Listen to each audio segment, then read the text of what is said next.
Bacaan dari Injil Yohanes bab 1 ayat 1 sampai dengan 18.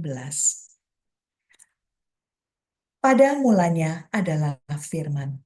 Firman itu bersama-sama dengan Allah dan firman itu adalah Allah.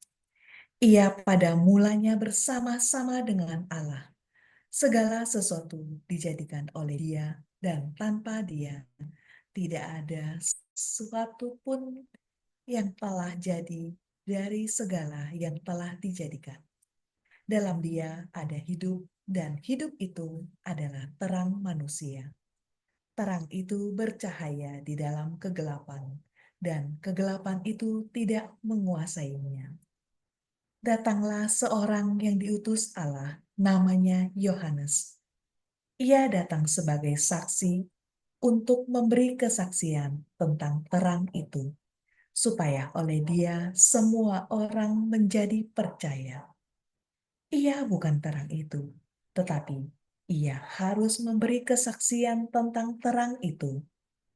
Terang yang sesungguhnya yang menerangi setiap orang sedang datang ke dalam dunia. Ia telah ada di dalam dunia dan dunia dijadikan olehnya, tetapi dunia tidak mengenalnya. Ia datang kepada milik kepunyaannya, tetapi orang-orang kepunyaannya itu tidak menerimanya. Tetapi semua orang yang menerimanya diberinya hak supaya menjadi anak-anak Allah, yaitu mereka yang percaya dalam namanya. Orang-orang yang dipercayakan bukan dari darah atau dari daging, bukan pula secara jasmani oleh keinginan seorang laki-laki, melainkan dari Allah. Firman itu telah menjadi manusia dan diam di antara kita, dan kita telah melihat kemuliaannya, yaitu kemuliaan yang diberikan kepadanya sebagai anak tunggal Bapa, penuh kasih karunia dan kebenaran. Yohanes memberi kesaksian tentang Dia dan berseru, katanya, "Inilah Dia yang kumaksudkan ketika aku berkata, kemudian daripadaku akan datang Dia yang telah mendahului aku, sebab Dia telah ada sebelum aku."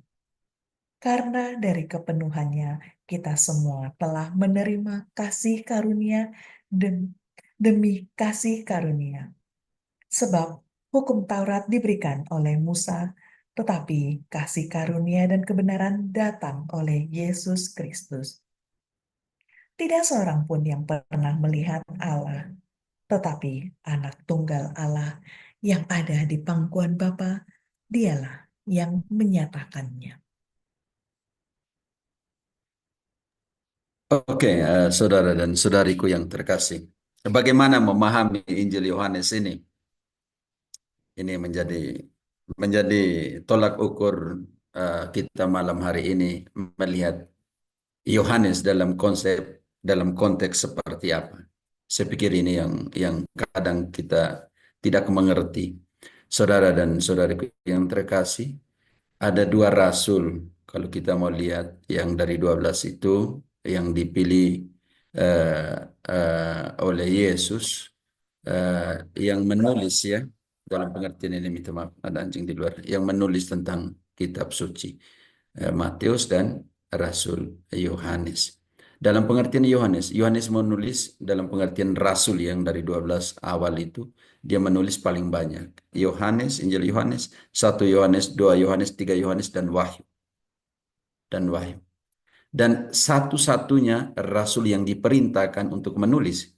Kalau kita mau lihat, kita buka di dalam Wahyu 2 dan 3, atau kita melihat Yohanes sendiri menulis dalam pengertian, kalau kita baca Lili Wahyu 1 ayat 9, apa kata Yohanes di sana?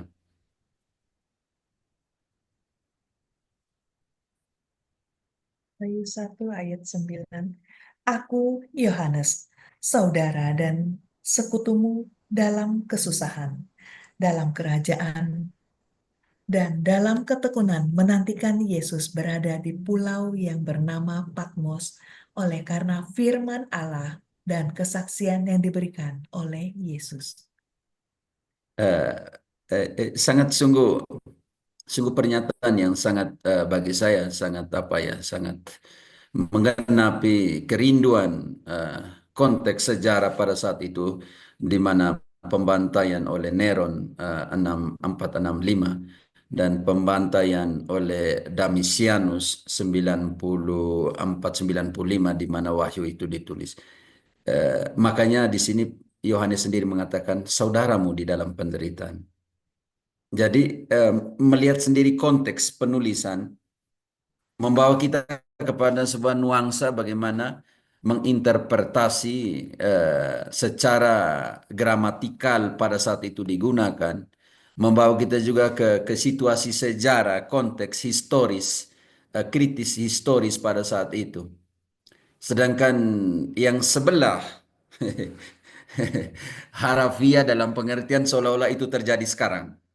Ini yang sebenarnya kita pelan-pelan untuk mendefinisikan itu.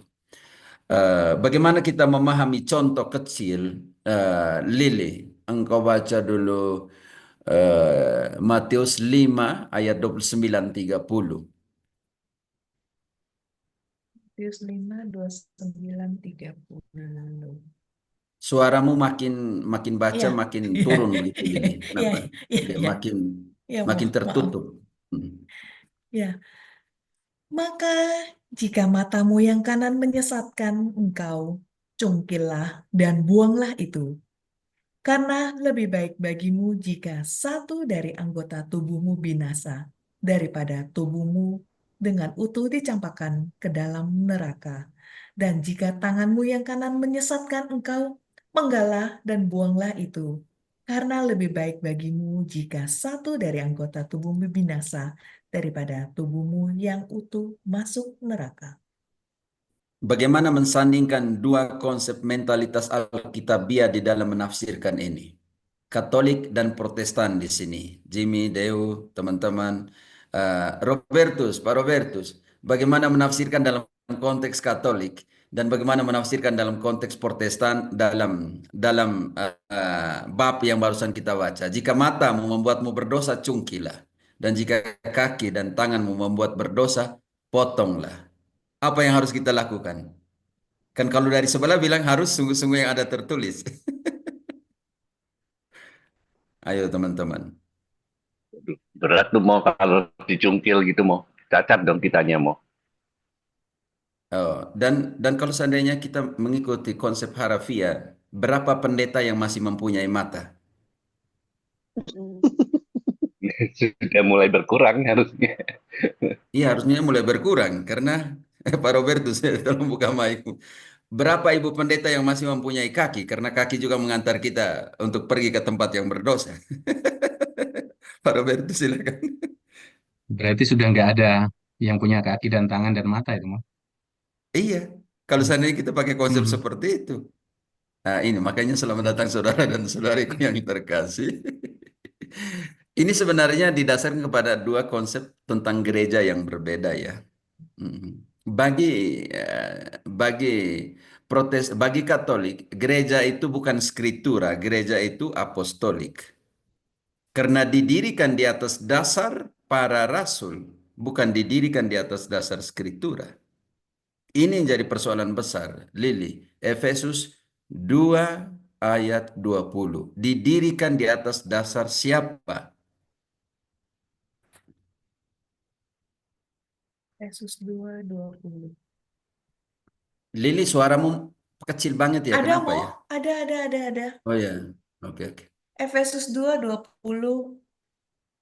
Yang dibangun di atas dasar para rasul dan para nabi dengan Kristus Yesus sebagai batu penjuru.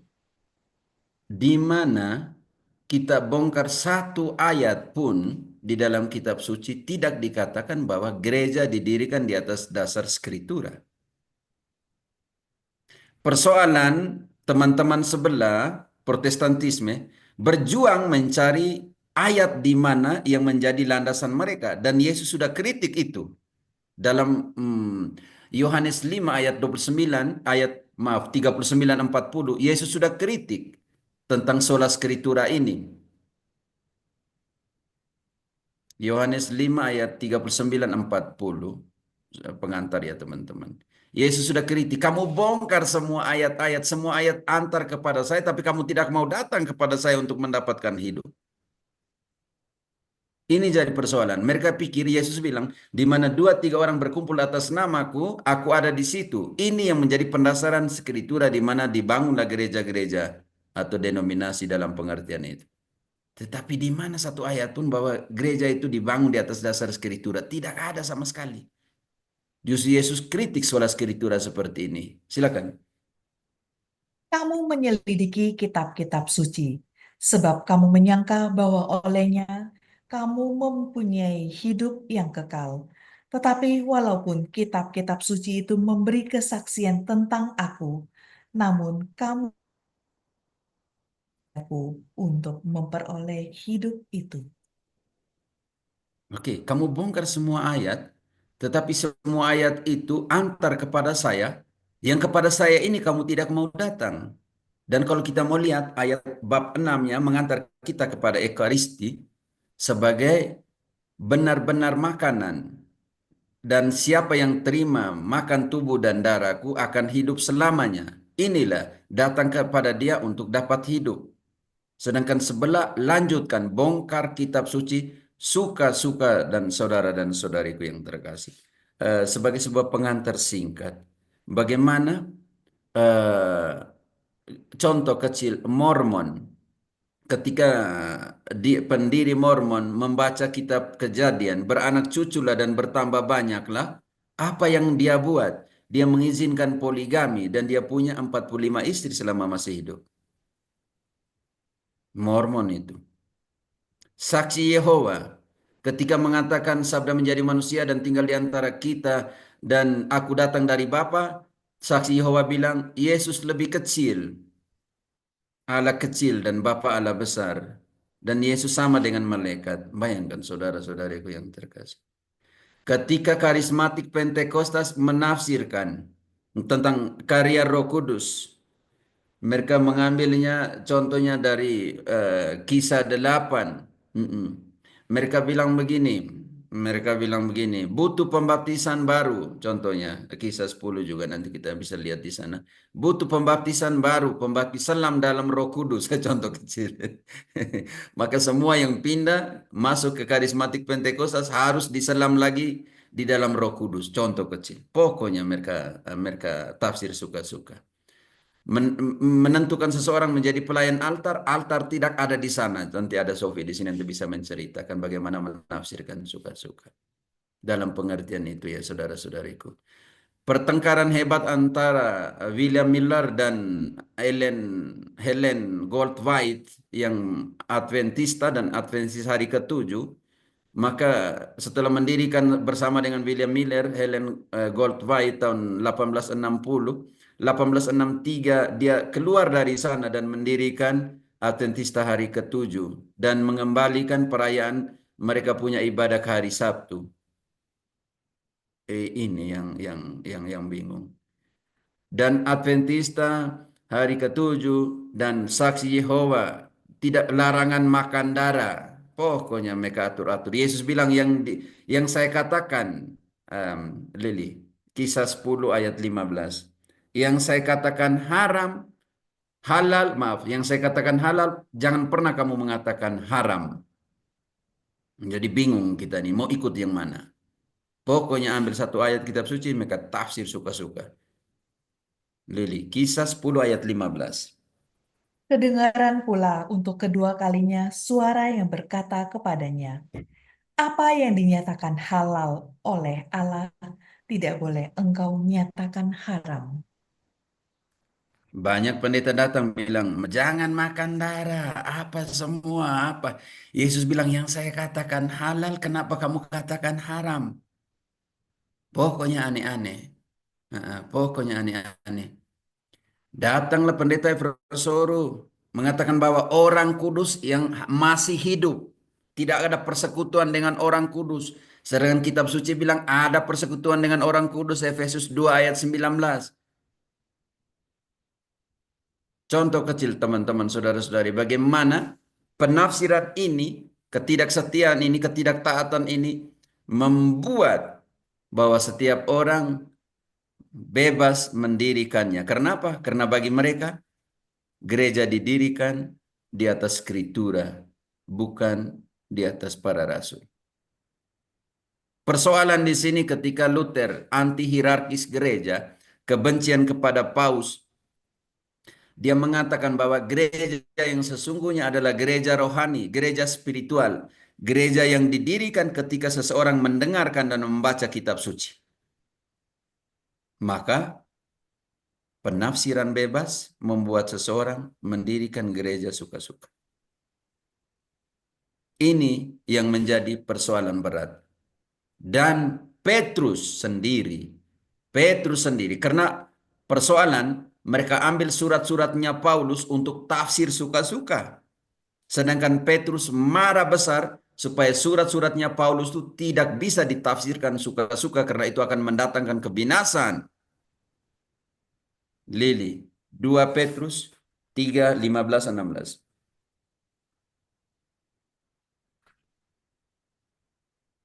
Ini masih pengantar ya teman-teman, minta maaf. Kita Petrus santai-santai 3, kalian mau 15, pekan 16. suci. Anggaplah kesabaran Tuhan kita sebagai kesempatan bagimu untuk beroleh selamat, seperti juga Paulus, saudara kita yang kekasih, telah menulis kepadamu tentang hikmat yang dikaruniakan kepadamu. Hal itu dibuatnya dalam semua suratnya apabila ia berbicara tentang perkara-perkara ini. Dalam surat-suratnya itu ada hal-hal yang sukar difahami, sehingga orang-orang yang tidak memahaminya dan yang tidak teguh imannya memutarbalikkannya menjadi kebinasaan mereka sendiri, sama seperti juga mereka buat dengan tulisan-tulisan yang lain. Petrus mengenal semua suratnya Paulus. Makanya dia bilang dalam semua suratnya. Pertanyaan kita, kalau begitu Petrus konsultasi di mana sampai, Paulus konsultasi di mana sampai semua suratnya dikenal. Bagaimana Paulus sendiri pergi dan berkonsultasi. Dan bagaimana Petrus yang barusan kita baca mengenal semua surat Paulus. Paulus sendiri pergi dan untuk tinggal dengan dia 15 hari. Nanti kita lihat kata apa yang digunakan di sana. Lili, bantu dulu. Galatia 1 ayat 18. Apa yang dilakukan oleh Paulus? Yang penulis surat-surat perjanjian baru. Apa yang dia buat? Dan dia pergi kemana? Dan dia tinggal berapa hari?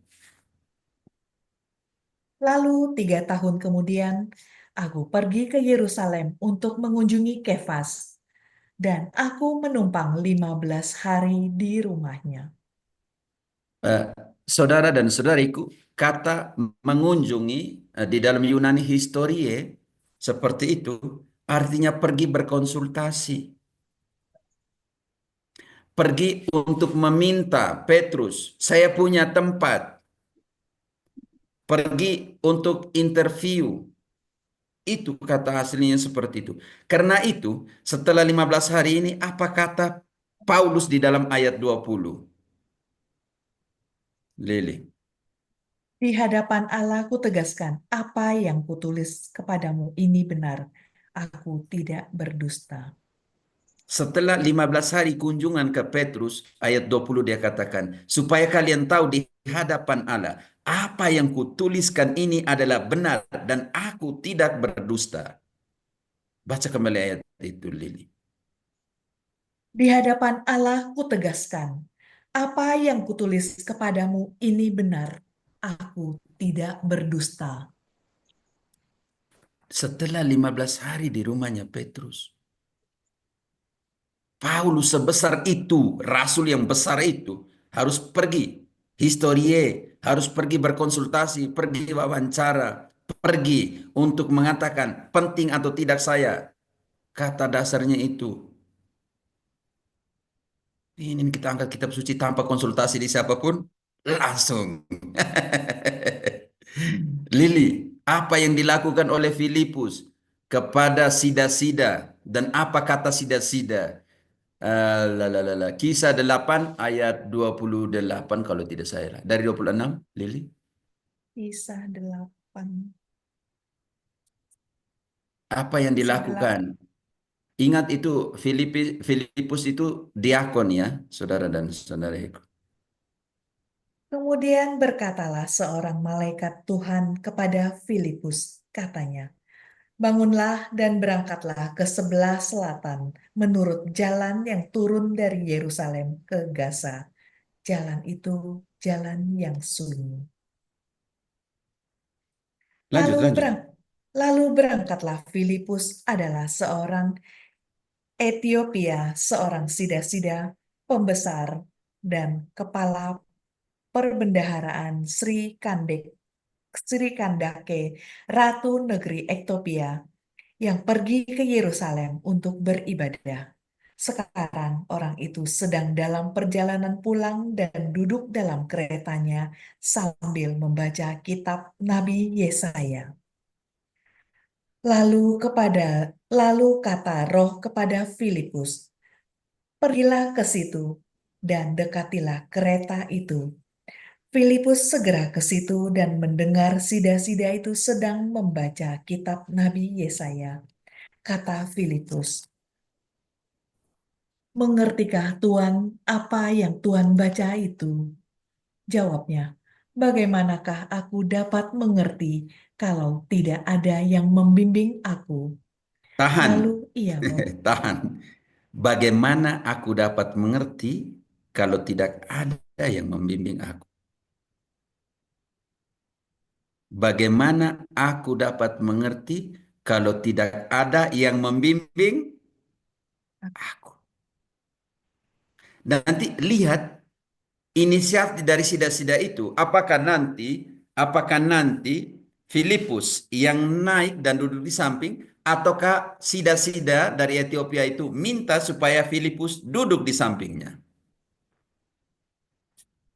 Lanjut, Lili. Lalu ia meminta Filipus naik dan duduk di sampingnya. Nas yang dibacanya Katolik, itu awam Katolik kita semua minta magisterium duduk di samping. Jangan lupa itu. Konsultasi dengan magisterium. Sekelas sida-sida ya. Sekelas orang dari istana. Tidak mungkin orang tidak pintar. Tetapi untuk hal-hal seperti ini, dia harus minta otoritas untuk ada di sampingnya dan membantunya menjelaskannya. Karena itu 2 Petrus 1 ayat 19 sampai 21. Apa kata Petrus sebagai primus inter pares? Yang tadi dia katakan hati-hati dengan surat-suratnya Paulus, semua suratnya. Yang sekarang bagaimana dia katakan bahwa firman itu sebagai pelita, tetapi tidak suka-suka menafsirkannya. 2 Petrus 1 ayat 19-21. Dengan demikian, kami makin diteguhkan oleh firman yang telah disampaikan oleh para nabi. Alangkah baiknya kalau kamu memperhatikannya sama seperti memperhatikan pelita yang bercahaya di tempat yang gelap sampai fajar menyingsing dan bintang timur terbit bersinar di dalam hatimu. Oke, tahan dulu Yang Lili. Sebelum 20, Lili. Firman sebagai pelita, tetapi pelita ini tidak suka-suka ditafsirkan suka-suka. Ayat 20-21, Lili. yang terutama Teman-teman, harus sambil makan cemilan urusan kalian ya, tidak apa. Santai, kita anggap saya ini. eh, Matius 4:4 katakan bahwa manusia tidak hidup dari roti saja, tetapi setiap firman. Jadi jangan lupa roti di samping ya. Oke, lanjut, Lili. Yang terutama harus kamu ketahui ialah bahwa nubuat-nubuat dalam kitab suci tidak boleh ditafsirkan menurut kehendak sendiri. Sebab tidak pernah nubuat dihasilkan oleh kehendak manusia, tetapi oleh dorongan Roh Kudus orang-orang berbicara atas nama Allah. Dan dorongan Roh Kudus orang-orang berbicara dalam nama Allah. Dan kuasa Roh Kudus ini diberikan diberikan sejak kapan? Kisah 1 ayat 8. Dan kepada siapa diberikan? Tetapi kamu akan menerima kuasa kalau Roh Kudus turun ke atas kamu, dan kamu akan menjadi saksiku di Yerusalem dan di seluruh Yudea dan Samaria dan sampai ke ujung bumi. Dan kamu akan menerima semua kuasa ketika Roh Kudus turun atas kalian hari Pentekostas. Untuk menggenapi bahwa semua kuasa akan diberikan kepada kalian setelah Pentekostes. Kepada siapa? Ini penting. Maka genaplah apa yang dikatakan di dalam Matius 18:18. Apa yang kamu ikat, apa yang kamu lepaskan dalam menyelesaikan persoalan. Lili? Aku berkata kepadamu, sesungguhnya apa yang kamu ikat di dunia ini akan terikat di surga, dan apa yang kamu lepaskan di dunia ini akan terlepas di surga. Kalau tidak ada otoritas seperti yang kita hidupi sekarang, gereja dianggap gereja spiritual yang dibangun ketika seseorang membaca kitab suci. Dan ketika sama saudara kita, masih katakan itu karena saudara yang terpisah menurut Konsili Vatikan kedua, ketika mereka membaca dan menafsirkan suka-suka, mendirikan gereja suka-suka. Ingat, Paulus sebelum mengajarkan setelah pertobatannya, dia butuh tinggal beberapa hari dengan rasul-rasul di Damaskus. Dia tidak langsung pergi ke sana. Dia harus tinggal dan belajar dengan mereka supaya bisa mengajar. Kisah 9 ayat. Setelah sembuh ya. Kisah 9 ayat. Coba Lili ayat 19. Apa yang dibuat oleh Paulus. Dari 18 lah ketika dia disembuhkan. Kisah Apakah dia langsung 9 pergi mengajar atau dia tinggal dulu? Dan genaplah apa yang dikatakan Yesus bahwa dia panggil para rasul untuk tinggal bersama dengan dia dulu, setelah itu pergi untuk mewartakan. Dan seketika itu juga seolah-olah selaput gugur dari matanya, sehingga ia dapat melihat lagi. Ia bangun lalu dibaptis. Dan setelah ia makan, pulihlah kekuatannya. Konsentrasi ayat Saulus berikutnya, apa yang dilakukan oleh Paulus. Sebelum ayat 20 dia pergi mengajar, dia buat apa beberapa hari? Lili. Saulus tinggal beberapa hari bersama-sama dengan murid-murid di Damsik. Ketika itu juga ia memberitakan Yesus di rumah-rumah ibadat dan mengatakan bahwa Yesus adalah Anak Allah. Dia tidak Semua tahu orang tentang yang Yesus, Pak Lili. Dia tidak tahu tentang Yesus. Bagaimana dia mengajar? Makanya dia butuh beberapa hari, Lili, tinggal di Damaskus dengan siapa? Baca kembali ayat 19. Dia tinggal dengan siapa? Yang bagian pertamanya, Lili. Saulus tinggal beberapa hari bersama-sama dengan murid-murid di Damsik. Garis bawahi beberapa hari itu. Dan setelah itu dia harus pergi ke Yerusalem. Dan harus bertemu dengan para rasul. Ayat 26. Setibanya di Yerusalem, Saulus mencoba menggabungkan diri kepada Bagaimana? murid-murid. Dia menggabungkan atau memisahkan diri? Pak Robertus. Menggabungkan diri. Menggabungkan Menggabungkan. diri. Bukan bentuk denominasi dengan penafsiran suka-suka. Berusaha loh, tapi para rasul nanti masih begini. Nanti siapa yang membawa dia? Teman tabisannya nanti. Di sini masih kata pakai Saulus ya teman-teman. Paulusnya setelah dia ditabiskan dalam kisah 13 ayat 2. Setelah kisah 13 itu, dia akan dipanggil Paulus, bukan lagi Saulus. Setelah pentabisannya. Oke Lili, baca dulu. Lalu siapa yang akan membawa dia kepada para rasul? Bukan membawa dia kepada yang lain, kepada para rasul. Bernabas nanti. Lanjut dulu Lili.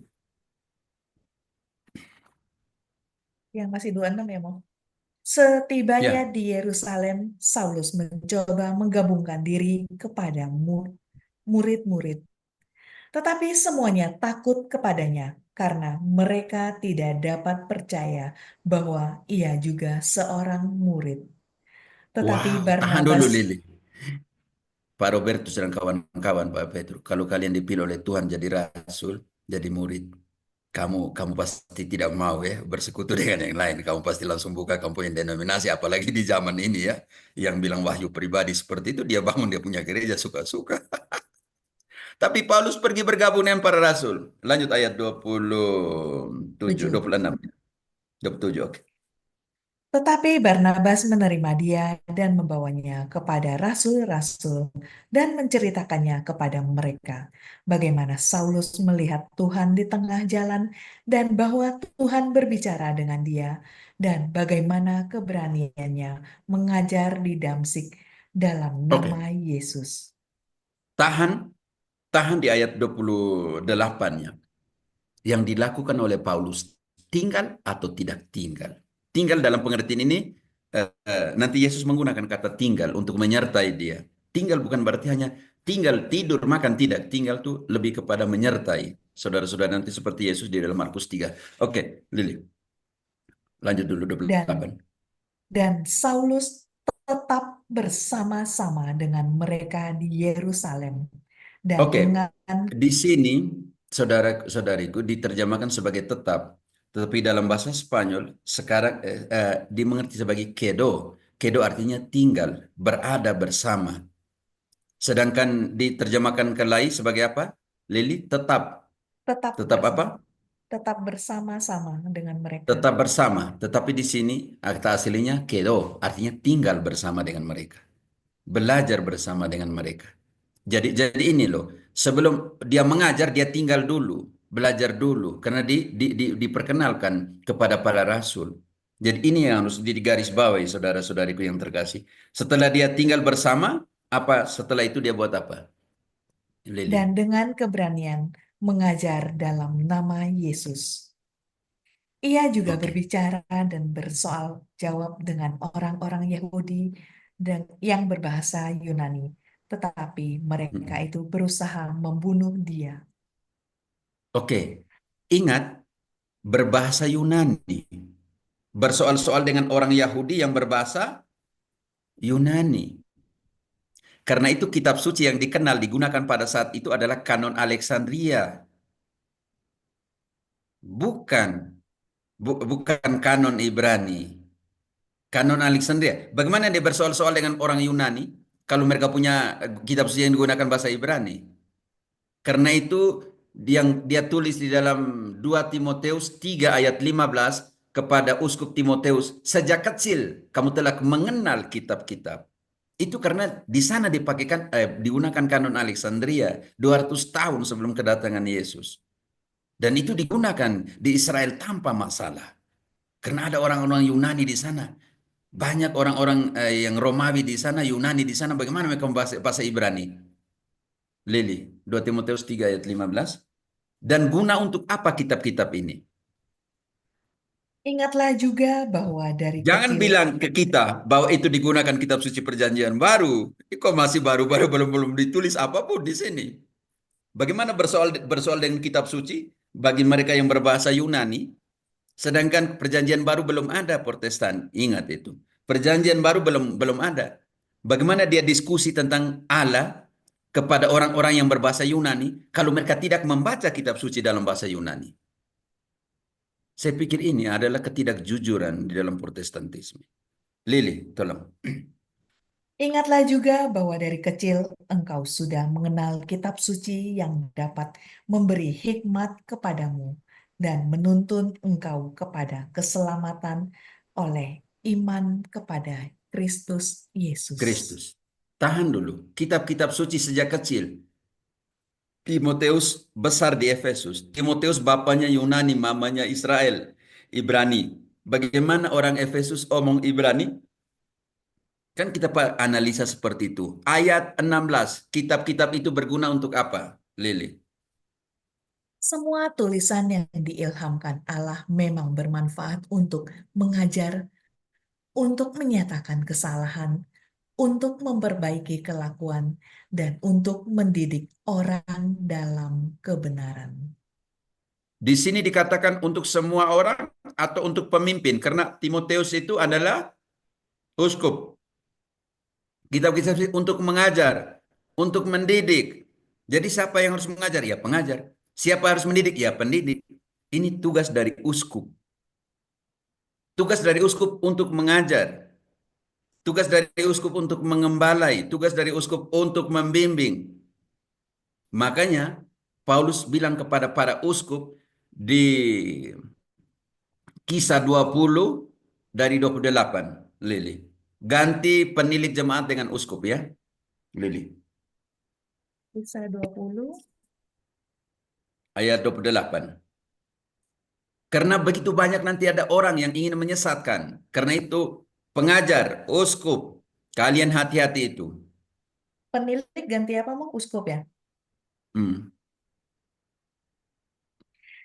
Karena itu, jagalah dirimu dan jagalah semua kawanan. Karena kamulah yang ditetapkan Roh Kudus menjadi uskup untuk menggembalakan gereja Allah yang diperolehnya dengan darah anaknya sendiri. Tahan dulu Lili. Kamu harus jaga kawanan ini. Gereja Allah, bukan gereja-gereja. Selalu dalam konsep singular, teman-teman. Tidak akan muncul konsep plural kalau omong tentang gereja Allah. Oke, gereja Allah yang diperolehnya dengan darahnya sendiri. Lanjut sedikit. Aku tahu bahwa sesudah aku pergi, serigala-serigala yang ganas akan masuk ke tengah-tengah kamu dan tidak akan menyayangkan kawanan itu. Lanjut. Tugasnya apa serigala Bahkan ini? bahkan dari antara kamu sendiri akan muncul beberapa orang yang dengan ajaran palsu mereka berusaha menarik murid-murid dari jalan yang benar dan supaya mengikut mereka. Oke, Sebab itu, cukup Lili. Nanti dari beberapa orang dari kita akan mengajarkan sesuatu yang menyesatkan.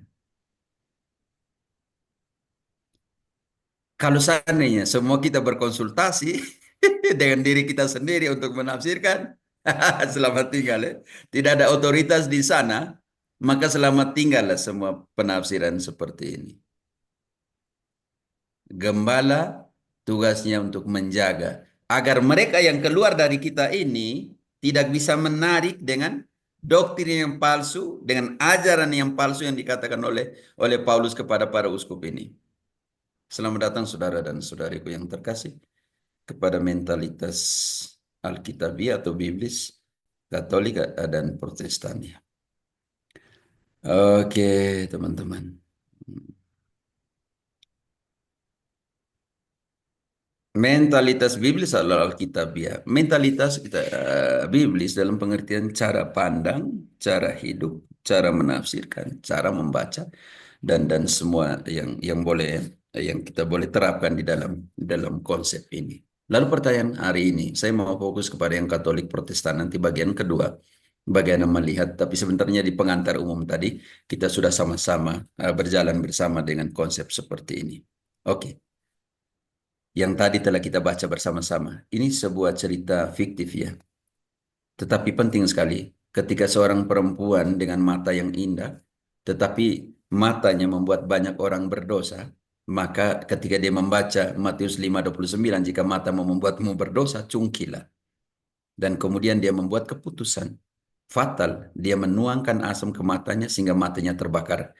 Dan karena itu dia kehilangan penglihatannya selama-lamanya. Bagaimana? Ini kenyataan loh. Mau lihat kenyataan yang lain?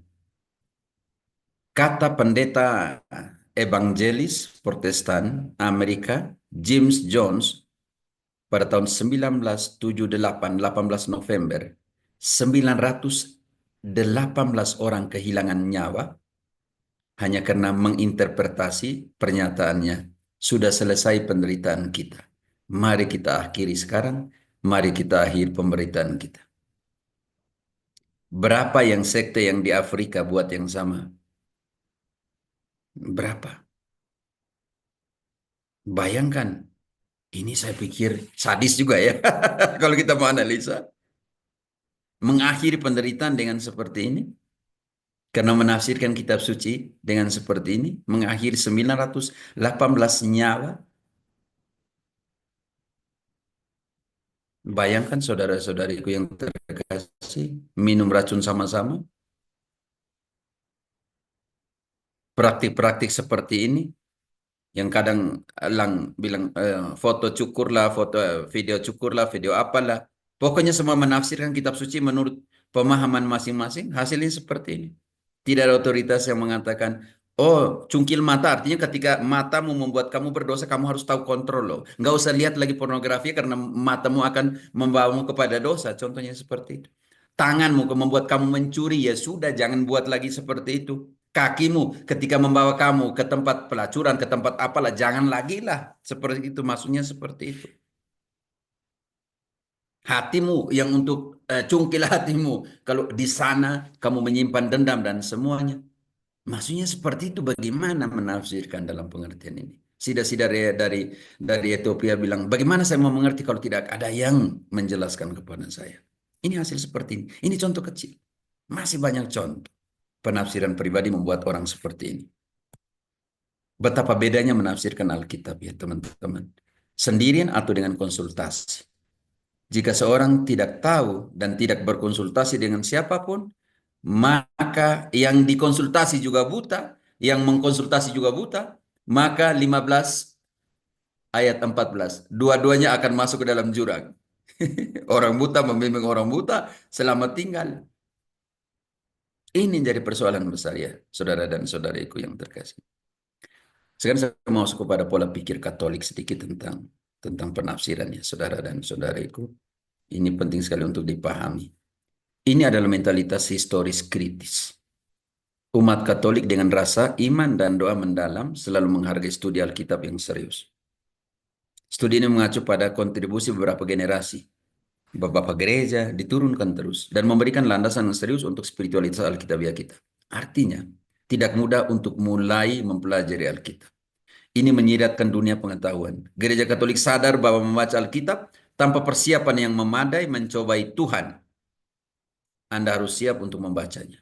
Jika tidak, apapun bisa terjadi.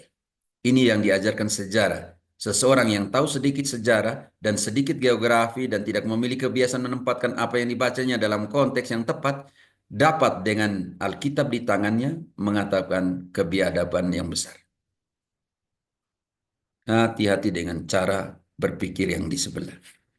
Teman-teman, nanti sebentar kita tanya korelasi ke Injil apa semuanya. Tapi saya mau menekankan ada beberapa poin penting di dalam studi Alkitab ya. Menuntutmu, yang pertama, mengetahui teks suci sebaik mungkin dalam bahasa aslinya atau dalam terjemahannya. Dan untuk tetap setia pada teks tersebut. Ini menjadi persoalan. Menjadi persoalan. Contoh kecil. Begitu banyak terjemahan dalam lain yang seolah-olah sudah menafsirkan penerjemahan itu. Tidak mau menerjemahkan dengan bahasa aslinya. Dan mereka membuat sebuah penafsiran lain. Contoh kecil. Lili, kisah 19 ayat 17. Kisah Lili. 19:17. Hal itu diketahui oleh seluruh penduduk Efesus, baik orang Yahudi Oke, tahan maupun dulu. Apa yang diketahui oleh seluruh penduduk? Ayat 16-nya. dan orang yang dirasuk roh jahat itu menerpa mereka dan menggagahi mereka semua dan mengalahkannya sehingga mereka lari dari rumah orang itu dengan telanjang dan luka-luka. Terjemahan Yunani satu kata saja. Kisah dengan kata menerpa dan menggagahi. Ketika seorang kecil, orang sudut pandang teman-teman, contoh Pak Robertus, engkau lagi mic, bukalah mic. Ketika engkau membaca kata menggagahi, orang kecil akan berpikir seperti apa kata itu? tindakan yang seronok ya Romo ya, yang tidak pantas. Iya. Tindakan senono, Hmm. tidak pantas. Sedangkan kata aslinya menguasai. Selesai, menguasai, selesai. Tapi kenapa diterjemahkan menerpa dan menggagahi? Karena pikiran fisik nanti akan muncul sebab nanti mereka keluar telanjang dan Hmm. luka-luka. Ini loh, ini yang harus saya bilang, aduh, buset. Macam seperti itu. Jadi hal-hal kecil seperti ini. Hal-hal seperti ini bisa membawa penafsiran yang terjemahan seperti ini akan membuat kita, bagaimana seorang pendeta akan menafsirkan kata menggagahi? Karena ada hubungan dengan keluar telanjang dan luka-luka. Hmm. Ini Iya. yang juga kita harus lihat. Karena itu, saudara dan saudariku yang terkasih, berkonsultasilah. Orang yang setingkat pendidikan sida-sida kerajaan masih berkonsultasi. Apalagi dalam pengertian seperti ini. Banyak pendeta yang muncul waktu TikTok muncul seolah sudah baca semua kitab suci. Ada satu opu opa opa apa ya? Opa dia tulis begini. Bukan soal baca ayat-ayat, tetapi baca kitab suci dalam pengertian komprehensif semua. Kalau hanya ambil satu ayat selesai. Kalau buat apa lagi? Makanya gereja Katolik di dalam katekismus, Dewa ada katekismus tidak? Dewa bantu dulu. 114 dia menekankan analogi, isi dan keseluruhan di dalam penafsiran. Dew Ya, atau teman-teman katekismus 100, 112, 114.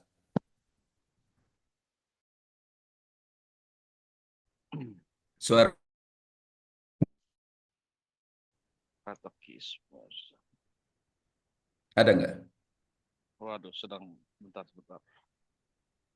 Atau saya cari di sini. Kalau saya cari saya harus keluar lagi. Katekismus 112. Oh Memperhatikan ya, dengan silakan. seksama isi dan kesatuan seluruh kitab suci. Sebab bagaimanapun bedanya kitab-kitab itu yang membentuk kitab suci, namun kitab suci adalah satu kesatuan atas dasar kesatuan rencana Allah yang pusat dan hatinya adalah Yesus Kristus. Ya, Pak Sejak Antonius. Paskah Saya, sudah, Timotius. isi dan Ya. keseluruhan. Satu ayat dibangun di dalam keseluruhan dan seluruh rencana Allah dalam kitab suci itu membangun satu ayat itu. Makanya dia menekankan, katekisme menekankan penafsiran analogi di dalam 114, Pak Antonius. Berarti 111, oke. Memperhatikan analogi iman dari Roma 12 ayat 6. Dengan analogi iman dimaksudkan hubungan kebenaran-kebenaran iman satu sama lain dalam rencana keseluruhan wahyu. Oke, penting. Contohnya.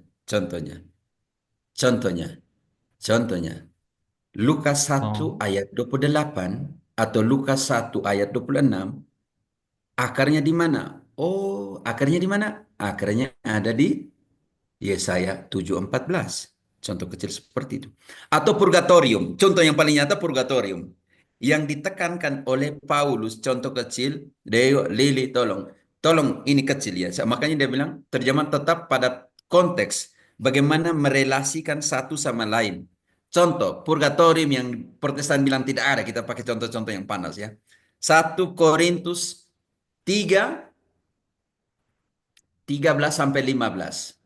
Itu Paulus kaitkannya, ambilnya di mana contoh? 1 Korintus 3.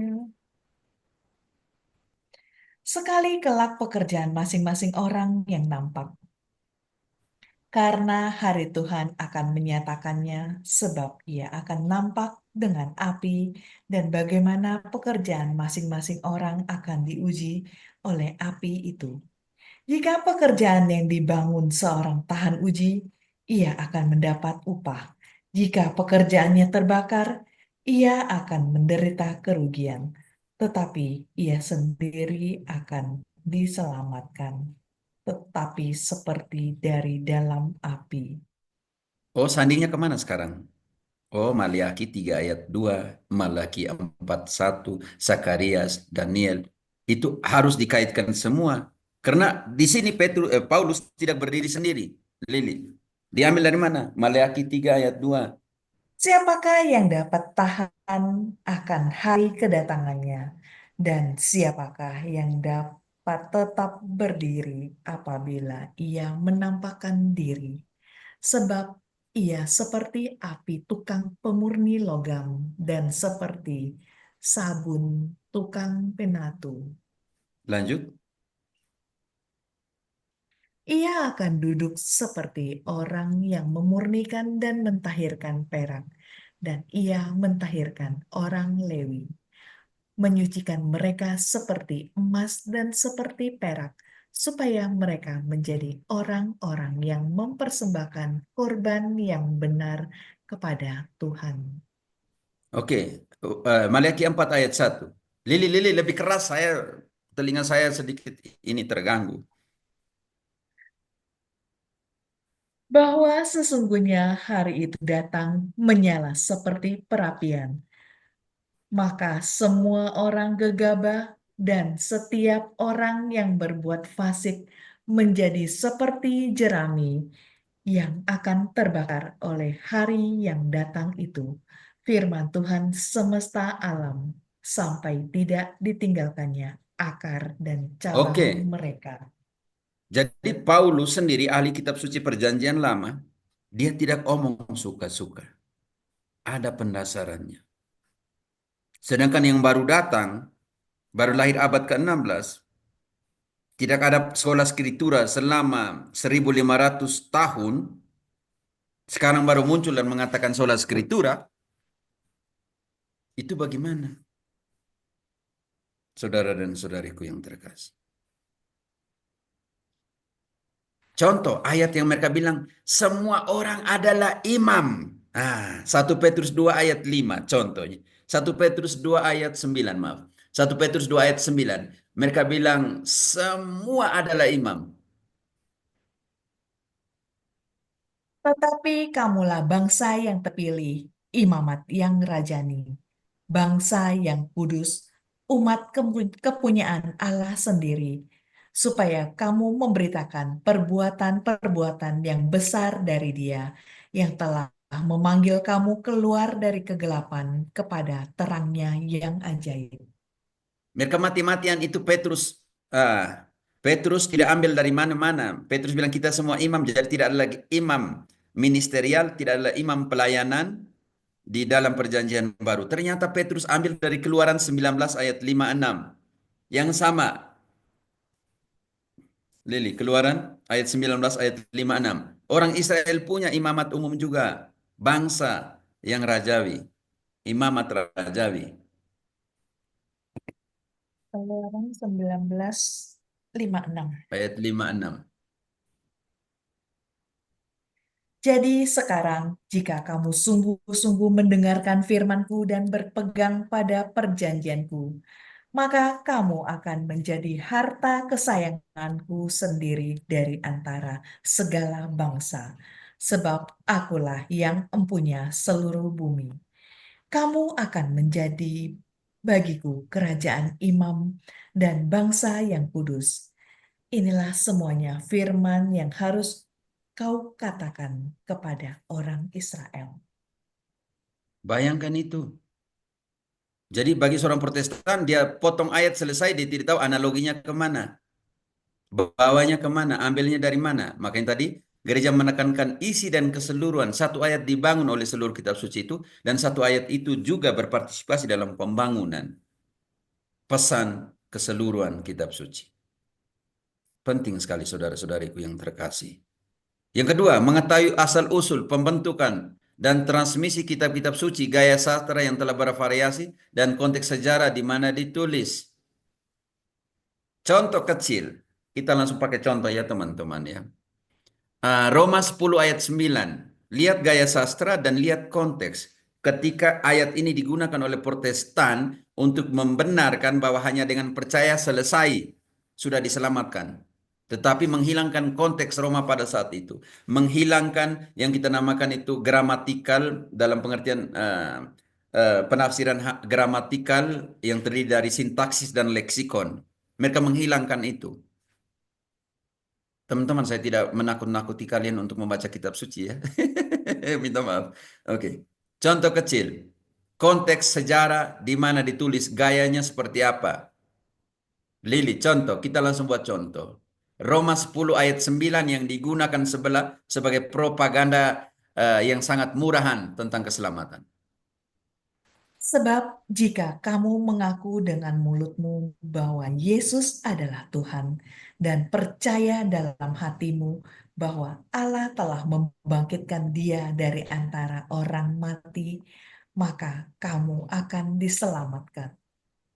Teman-teman, contohnya Pak Antonius, teman-teman yang ada di room ini, ketika kita membaca hal ini, apa yang kita rasakan sebagai Protestan? Hanya percaya selesai kan?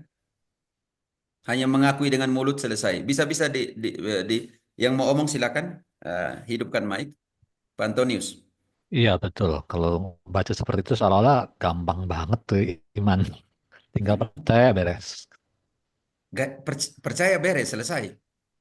Itu yang dibuat oleh mereka. Propaganda palsu menggunakan ayat ini. Ternyata ayat ini dari teman-teman, kita mulai dari interpretasi gramatikal. Yang terdiri dari sintaksis, itu adalah penempatan kata, dan leksikon adalah pemilihan kata yang Paulus gunakan. Oke, Lili, engkau baca dari kata pertama, dua kata pertama. Sebab jika kamu mengakui Oke, tahan. Sebab jika kamu, Pak Antonius, hidupkan mic-mu. Sebab Ya. jika kamu, Pak, di sini dari pengertian sintaksis, urutan kata, penempatan kata, isi kata ditaruh di mana kata-kata itu. Sebab jika Sebab kamu, kamu apakah di mengakui sini Paulus membuat sebuah opsi free will di dalam kondisi untuk memilih, Pak Antonius? Sebab jika jika kamu. kamu mengakui Ada kata Sebab jika. jika kamu. Pilihan. Jika kamu, sebab jika kamu, apakah di sini Mhm. menempatkan sebuah kondisi untuk memilih? Free willmu untuk memilih? Bukan memilih ya, itu kayak bukan dorongan sebenarnya Ya. menurut Ada saya. kondisi di sini. Sebab Kondisi. jika kamu percaya dan sebab jika kamu tidak percaya. Sebenarnya ada dua opsi, konfirmasi dan negasi di sini. Kamu pilih yang mana, Pak Antonius? Ya pasti dari kalimat ini konteksnya kita harus diminta untuk memilih percaya pasti kan. Untuk memilih. Jadi di Hmm. sini masih ada opsi yang kita namakan free will, Pak. Hmm. Memilih. Sebab jika kamu, jika kata jika ini dalam bahasa Indonesia itu sebuah kondisi, Pak. If. If. Pilihan. Ya jika Atau itu bagaimana if. teman-teman yang mau menjelaskan kata jika di sini, silakan. Romo, malam. Nah, Pak Guru ada di sini, mantap. Kalau Pak Guru ada di sini, mantap. Pak Guru, jelaskan kata sebab jika kamu percaya. Kata jika di sini. Saya Satu minta kata maaf. saja, satu kata Ya. saja.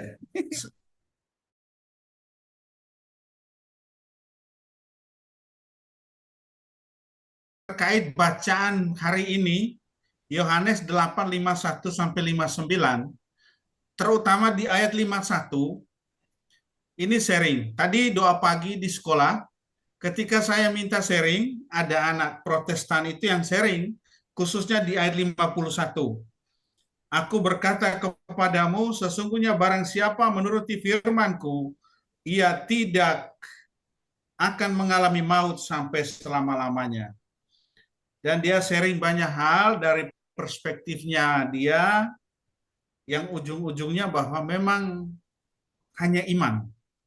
Tetapi kemudian saya menjawab, saya mencoba melengkapinya itu, saya mencoba menjelaskan apa arti menuruti, di mana di situ merupakan verba yang berarti mengikuti dan seterusnya. Dan itu sebenarnya adalah kalimat aktif, menuruti. Ya, artinya ini menarik dari apa yang Romo sampaikan, dan ternyata ya dampaknya gaya style penerjemahannya penafsirannya Protestan ini memang luar biasa, ini sudah masuk sampai ke anak-anak yang usia belasan. Ini menarik. Terima kasih Romo. Oke, John, engkau Pak Guru, Ya. kata jika, sebab jika, kata jika saja. itu sebuah kondisi atau sebuah apa? Kata jika. Jika itu, Memberikan sebuah opsi untuk memilih atau iya, bagaimana? jika itu andaikan ya. Andai kata. Andaikan. Itu jika. Apa sinonim dari jika, teman-teman? Jika. Andai. Andaikan. Apabila, kalau, Apabila. sekiranya, andai, Kiranya. andai. Seperti lagu. Seperti lagu. Andaikan kau datang kembali. Orang sana bisa memilih. Pula datang atau tidak urusan dia kan? Iya. Hanya saya mengharapkan itu.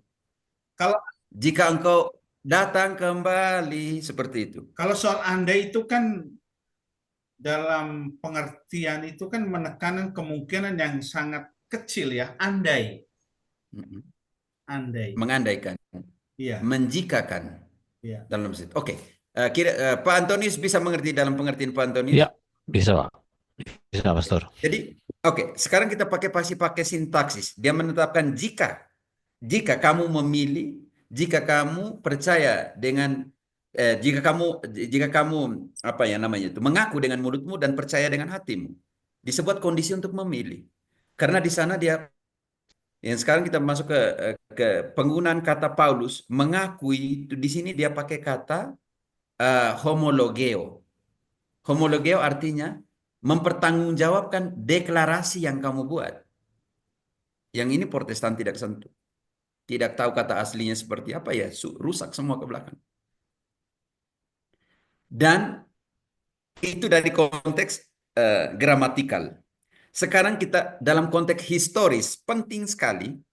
Saat Roma ditulis tahun 55-56, mulai pembantaian kepada orang-orang Kristen.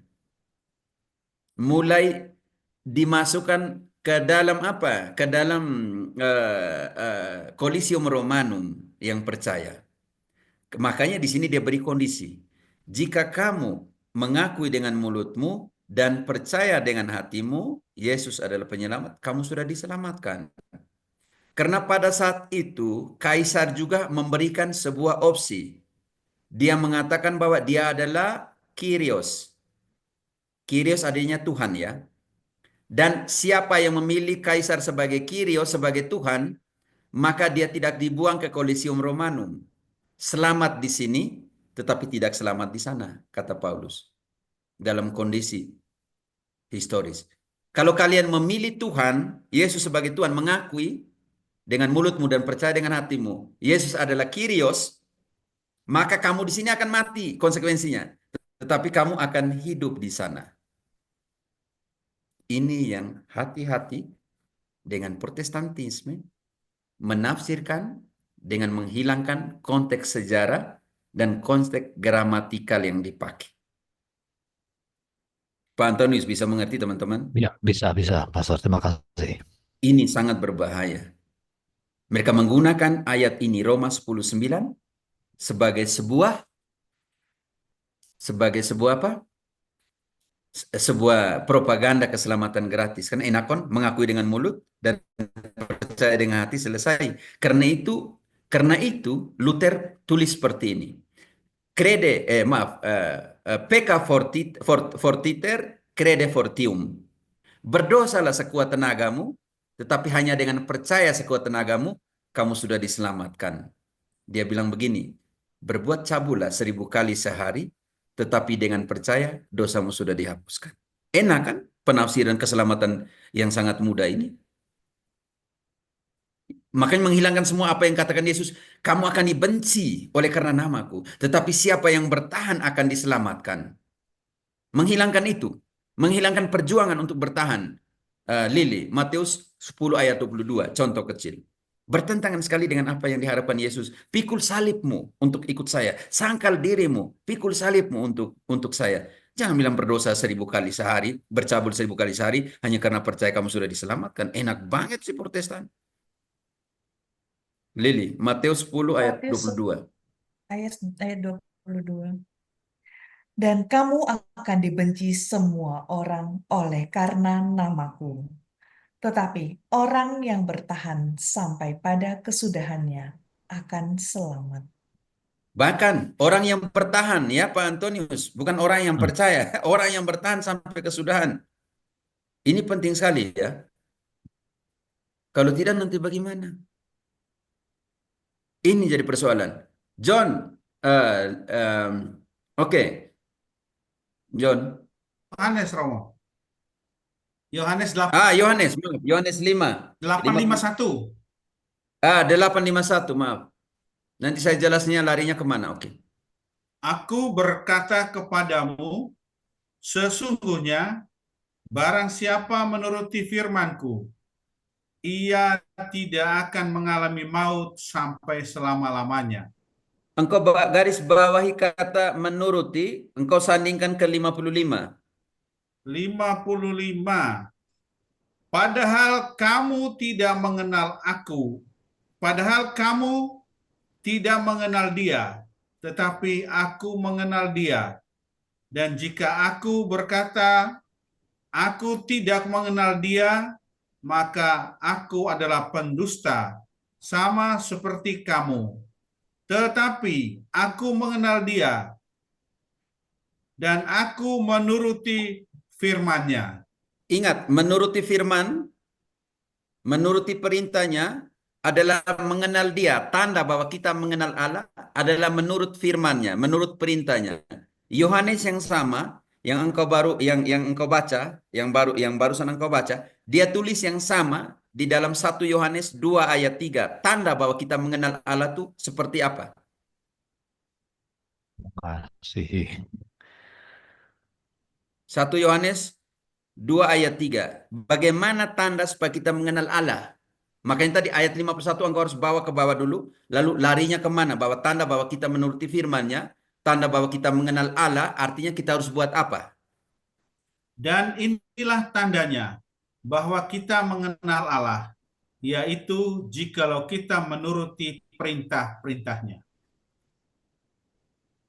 Artinya bahwa engkau mengenal Allah seperti Yesus mengenal Bapa, dia menuruti firman Bapa. Sekarang kita tanda bahwa kita mengenal Allah yaitu Menuruti perintah-perintahnya. ini yang engkau harus tekankan, menuruti perintahnya, bahwa tanda bahwa engkau mengenal Allah, bukan hanya karena iman.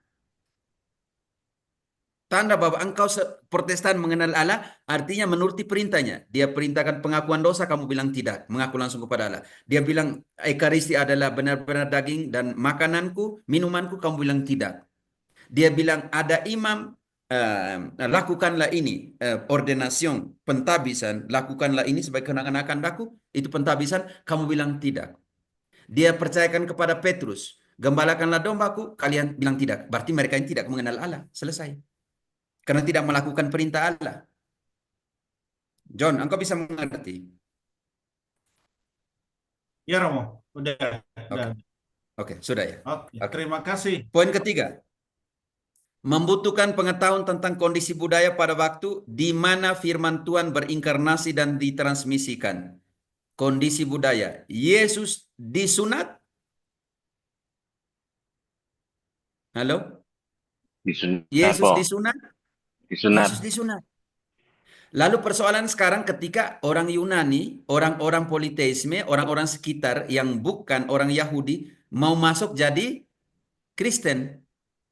Orang berdarah Yahudi bilang harus disunat.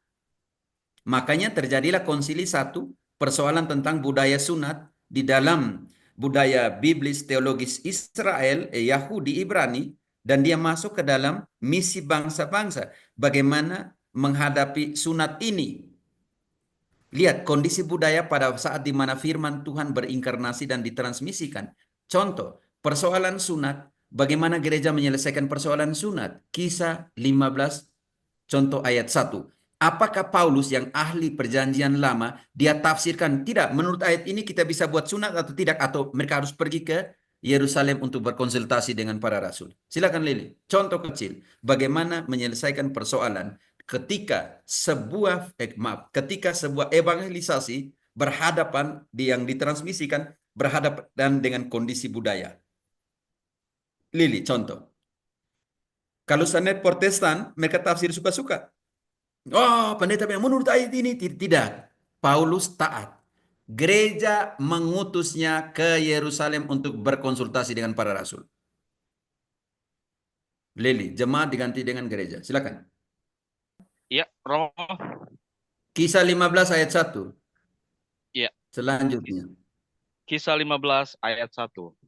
Beberapa orang datang dari Yudea ke Antioquia dan mengajarkan kepada saudara-saudara di situ, jikalau kamu tidak disunat menurut adat istiadat yang diwariskan oleh Musa. Tahan. Beberapa datang dari Yudea, yaitu teritorinya Ibrani, Israel.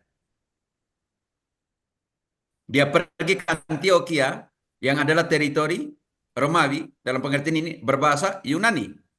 Sekarang dia mau paksa bahwa orang Yunani yang masuk Katolik, masuk Kristen harus disunat. Tetapi apa kata Paulus nanti? Jikalau kamu tidak disunat menurut adat istiadat yang diwariskan oleh Musa, kamu tidak dapat diselamatkan. Tetapi Paulus dan Barnabas dengan keras melawan dan membantah pendapat mereka itu. Akhirnya ditetapkan. Nah, Deo, tahan dulu. Bagi orang Israel, sunat adalah tanda identitasmu sebagai orang-orang yang Selamatkan. diselamatkan. Selamatkan. Nah, diselamatkan. Tetapi persoalan di sini, Paulus bilang tidak bisa. Tetapi ketika Paulus bilang tidak bisa, Paulus tidak ambil ayat untuk membenarkan. Nanti gereja mengutus mereka. Ini penting. Otoritas pergi ke otoritas, dan gereja punya otoritas yang mengutus, bukan mereka yang mengutus diri sendiri. Bukan Mesa bilang tadi malam Roh Kudus bisik saya untuk bangun gereja. Tidak, otoritas yang mengirim mereka kemana? Ke gereja Roma, ke gereja Yerusalem. Baca lanjut, Dew. Tetapi Paulus dan Barnabas dengan keras melawan dan membantah pendapat mereka itu. Akhirnya ditetapkan supaya Paulus dan Barnabas serta beberapa orang lain dari gereja itu pergi kepada rasul-rasul dan penatua-penatua di Yerusalem untuk membicarakan soal itu. Tahan dulu. Siapa yang menetapkan Paulus dan Barnabas dan beberapa orang pergi ke Yerusalem? Gereja Romo. Gereja. Dan nanti kita lihat siapa yang menyambut mereka. Lanjut ayatnya. Apakah 1-2 orang atau ke gereja di Yerusalem yang menyambut mereka? Mereka diantarkan oleh gereja sampai keluar kota. Lalu mereka berjalan ke Samaria. Dan di tempat-tempat itu mereka menceritakan tentang pertobatan orang-orang yang tidak mengenal Allah. Hal itu sangat mengembirakan hati saudara-saudara di situ. Setibanya di Yerusalem, mereka disambut oleh gereja dan oleh rasul-rasul dan penatua-penatua. Disambut oleh otoritas para rasul, penatua-penatua, presbiter, imam-imam ya. Para rasul uskup sudah. Penatua, imam, presbiter, dan oleh gereja. Disambut di sana. Ini tidak main-main. Jadi penyelesaian perkara budaya tentang apa? Sunat. Setelah sekian lama berdebat tentang sunat, ayat 7-nya, Dew. Sesudah beberapa waktu. Siapa yang berdiri? Siapa yang berdiri? Setelah persoalan sunat nih, tarik ulur, dikonsili, kan begitu. Lalu siapa yang harus berdiri? Sesudah beberapa waktu lamanya berlangsung pertukaran pikiran mengenai soal itu, berdirilah Petrus dan berkata kepada mereka, "Hai saudara-saudara, kamu tahu bahwa telah sejak semula Allah memilih aku dari antara kamu, supaya dengan perantaran mulutku, bangsa-bangsa lain mendengar berita Injil dan menjadi percaya." Protes teman-teman yang ada di sini. Yakobus protes, Andreas protes, Matias yang baru dipilih protes, Paulus yang barusan ditabis di bab 13 protes, ketika Petrus bilang, kalian tahu sejak semula Allah memilih saya dari antara kalian. Mereka protes? Tidak protes, Mo. Tidak protes, mereka tahu otoritasnya seperti apa. Tetapi dalam penyelesaian persoalan sunat ini, ayat 28 yang kita namakan Kolegio Apostolik, persekutuan apostolik untuk para uskup atau kolegio episkopal untuk memutuskan, ayat 28.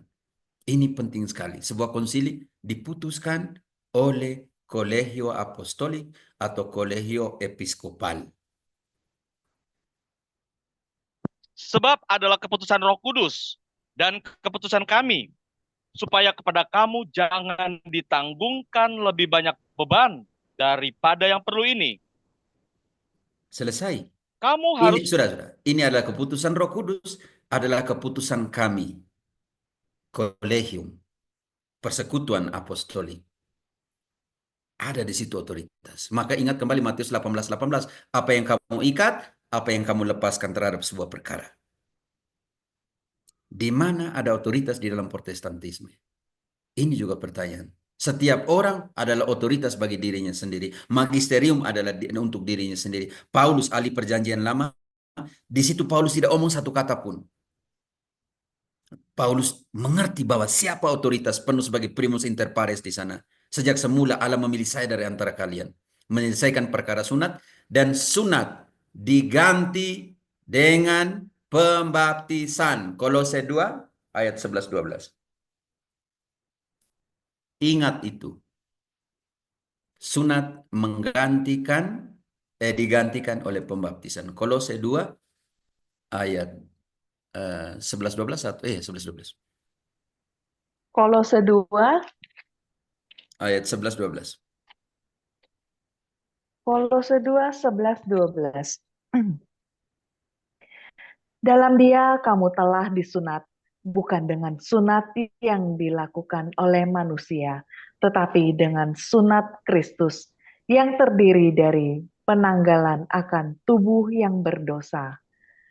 Karena dengan Dia kamu dikuburkan dalam baptisan, dan di dalam Dia kamu turut dibangkitkan juga oleh kepercayaanmu kepada kerja kuasa Allah yang telah membangkitkan Dia dari orang mati. Untuk Protestan, baca kembali ayat ini, penting sekali. Ditenggelamkan, dikuburkan di dalam kematian, supaya dibangkitkan. Ini adalah makna pembaptisan. Makanya sunat digantikan oleh pembaptisan. Kalau sunat dari 8 hari, maka kalau sunat digantikan oleh pembaptisan, maka pembaptisan juga untuk anak-anak. Toh. Logika biblis teologisnya seperti itu. Bagaimana Tuhan yang berinkarnasi, sabdanya itu ditransmisikan dalam situasi budaya. Contoh paling nyata, satu-satunya surat Rasul Paulus punya yang omong tentang perempuan berkerudung itu hanya di Korintus. Kenapa? Kenapa di Korintus? Karena di Korintus ada pada saat itu kuil-kuil Aphrodite untuk dewi kesuburan. Dan siapa yang melayani dewi kesuburan di kuilnya adalah perempuan-perempuan cantik.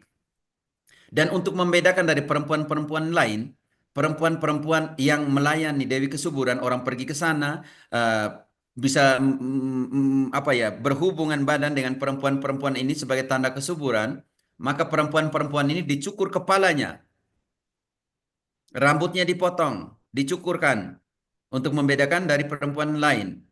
Dan ketika perempuan-perempuan ini bertobat dan masuk ke dalam ekaristi ibadat orang Kristen, perjamuan kudus orang Kristen, mereka masih botak, kepalanya nggak ada, rambutnya nggak ada. Makanya Paulus secara spesial karena kondisi historis budaya Korintus pada saat itu dengan penyembahan kepada Dewi Kesuburan ini, dia suruh seluruh perempuan pakai kerudung. Supaya jangan ada diskriminasi dengan perempuan-perempuan yang dulunya melayani kuil dan sekarang sudah jadi Kristen. Hanya di Korintus. Karena pada saat itu seperti itu. Teman-teman bisa mengerti? Deu kawan-kawan? Contoh kondisi budaya pada saat sabda ditransmisikan, diteruskan. Yang ini tidak dimengerti oleh kaum sebelah. Keempat, membutuhkan kemampuan melihat perbedaan radikal meskipun saling melengkapi antara perjanjian baru dan perjanjian lama. Karena ada evolusi besar dan perubahan doktrin antara perjanjian lama dan perjanjian baru. Contoh kecil di dalam perjanjian lama, perempuan itu disetarakan dengan hewan sebagai kepemilikan. Keluaran 20 Keluaran 20 ayat 17. Jangan mengingini rumah sesamamu, jangan mengingini istrinya, atau hambanya laki-laki, atau hambanya perempuan, atau lembunya, atau keledainya, atau apa yang dipunyai sesamamu. Artinya perempuan diletakkan di dalam mana, Pak Tes, Pak Robert, saudara-saudariku? Di antara kepemilikan, lembu, tanah. Jadi perempuan adalah milik. Kesian ya perempuan pada saat itu. Lili, kamu mau nggak kamu jadi barang yang orang miliki? Disejajarkan dengan lembu, disejajarkan dengan tanah, disejajarkan hewan. Kamu mau nggak? Perempuan yang ada di sini mau nggak? Tidak. Tidak. Makanya apa yang dibuat oleh Yesus dalam Matius 5:28, 29. Apa yang dirubah oleh Yesus? Pandangan tentang perempuan. Dia bukan milik dalam pengertian disejajarkan dengan hewan dan semuanya. Karena itu Protestan mati-matian perjanjian lama. Kita merubah 10 perintah Allah. Oke, akhirnya perempuan-perempuan di dalam Protestantisme disejajarkan dengan hewan dan kepemilikan kalau begitu. Makanya Yesus keras di dalam Matius 5:28, 29. Apa kata Yesus? Pandangan kita terhadap perempuan itu seperti apa? Apakah dia adalah milik kita yang disejajarkan dengan hewan? Atau bagaimana? Matius Lili. 5, 28, 29. Tetapi aku berkata kepadamu, setiap orang yang memandang perempuan serta menginginkannya sudah berzina dengan dia dalam hatinya. Oke, tahan dulu Lili. Maka- Sebelum 29, tahan dulu. Dosa bagi orang Yahudi adalah karena perempuan sudah jadi milik suami, disejajarkan dengan kepemilikan, maka dosa seorang Yahudi, laki-laki, adalah menginginkan istri orang. Kalau seandainya perempuan itu tidak mempunyai suami dalam pengertian lajang, dia bisa dimiliki. Makanya Daud berapa istri yang dia punyai? Salomon berapa istri? Dosanya Daud ketika dia menginginkan istri Uria. Bukan karena dia punya 300-an lebih perempuan di dalam hidup. Tetapi mengingini istri orang. Karena istri orang sudah menjadi milik laki-laki itu. Engkau tidak bisa. Tetapi di sini Yesus bilang, bukan lagi istri orang, tetapi melihat semua perempuan. Baca kembali ayat itu, Lili. Tetapi aku berkata kepadamu, setiap orang yang memandang perempuan serta menginginkannya sudah berzina dengan dia di dalam Di hatinya. sini bukan lagi istri orang, tetapi semua perempuan. Kalau di sana mengingini istri orang, tetapi di sini semua perempuan punya derajat yang sama. Kalau kamu hanya melihat dan sudah menginginkan dalam hatinya, kamu sudah berdosa. Karena itu 613 hukum dirangkumkan dalam hukum kasih. Lili, Matius 22 ayat 37-40. 613 hukum Taurat itu sudah dirangkum dalam hukum apa? Yang pertama hukum apa? Ayat 37. Matius 22 ayat 37.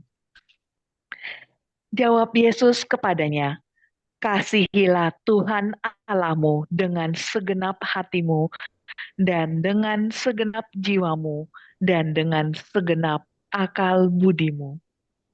Itulah hukum yang terutama dan yang pertama. Dan hukum yang kedua yang sama dengan itu ialah, kasihilah sesamamu manusia seperti dirimu sendiri. Pada kedua hukum inilah tergantung seluruh hukum Taurat dan kitab para nabi.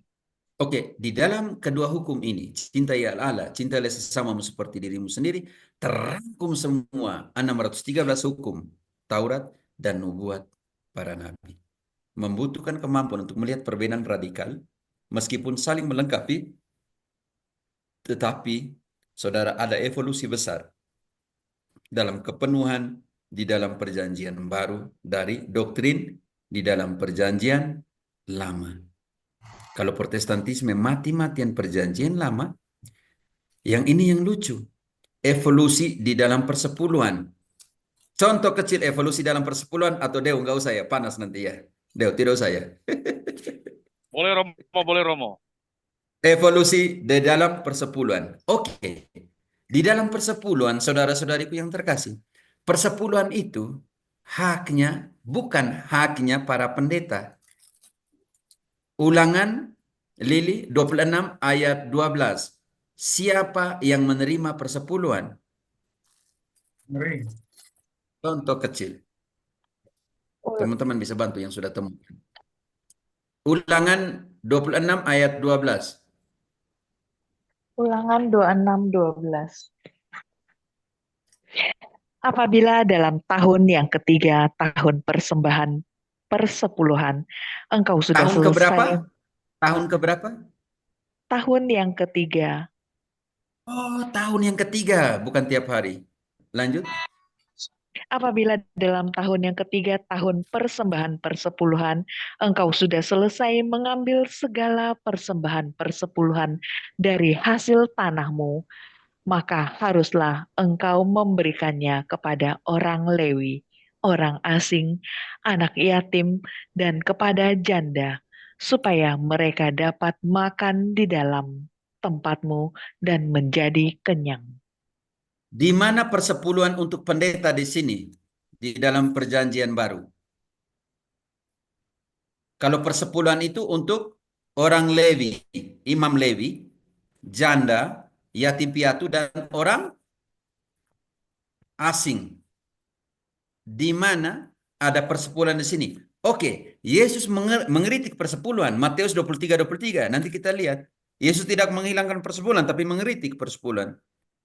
Matius 23 ayat 23. Celakalah kamu, hai ahli-ahli Taurat dan orang-orang Farisi, hai kamu orang-orang munafik, sebab persepuluhan dari selasi, adas manis, dan jintan kamu bayar, tetapi yang terpenting dalam hukum Taurat kamu abaikan, yaitu keadilan dan belas kasihan dan kesetiaan.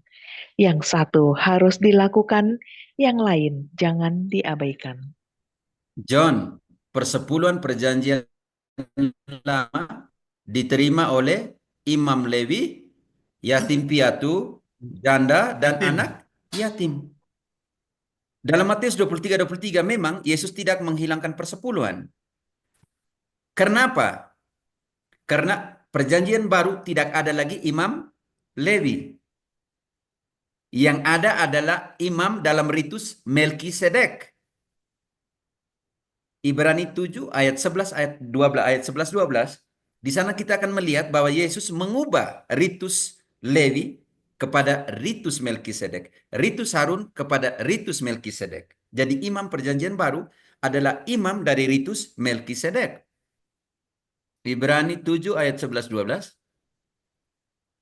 Ibrani 7, Contoh 11. perubahan doktrin ya teman-teman, contoh perubahan doktrin ya. Imam bukan lagi dari ritus Lewi, dari ritus Harun, melainkan dari ritus Melkisedek. Bagaimana Yesus mengubahnya itu? Lihat Ibrani 7 ayat 11 12. Karena itu, andai kata oleh imamat Lewi telah tercapai kesempurnaan.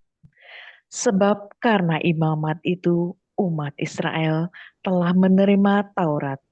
Apakah sebabnya masih perlu seorang lain ditetapkan menjadi imam besar menurut peraturan Melkisedek, dan yang tentang dia tidak dikatakan menurut peraturan Harun? Sebab jikalau imamat berubah dengan sendirinya, akan berubah pula hukum Taurat itu. Garis bawahi Pak Tes, saudara-saudariku, Pak John. Jika imamat berubah atau imamat dihilangkan. Teman-teman. Imamat berubah atau imamat dihilangkan? Berubah Romo. Berubah. Imamat berubah. Kalau berubah artinya dihilangkan? Ya, berubah peraturan. Tidak dilakukan. Peraturan juga berubah. Jadi kalau seandainya imamat Harun diubah menjadi Melkisedek, maka imamat keturunan Lewi dan Harun hilang dan berubah menjadi imamat ritus Melkisedek. Melkisedek. Bagaimana dengan persepuluhan? Hilangnya imamat Harun, berubahnya imamat Harun dan Lewi menjadi Melkisedek. Dan kita harus tahu Melkisedek itu siapa? Apakah Melkisedek menerima persepuluhan? Iya, Ibrani yang sama ayat 1. Jadi persepuluhan bukan diberikan kepada ritus Harun, tetapi kepada ritus Melkisedek, seperti Abraham memberikan persepuluhan kepada Melkisedek. Lili ayat 1. Sebab Melkisedek adalah Raja Salem dan imam orang yang maha tinggi. Ia pergi menyongsong Abraham ketika Abraham kembali dari mengalahkan raja-raja dan memberkati dia. Kepadanya pun Abraham memberikan 1/10 dari semuanya. Menurut arti namanya Melkisedek Sudah adalah cukup. pertama. Cukup. Lili cukup.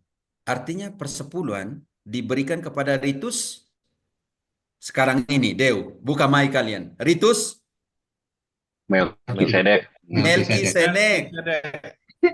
Jadi secara biblis teologis yang sekarang perjanjian baru ini, siapa yang menerima persepuluhan sebenarnya? Siapa? Para imamu.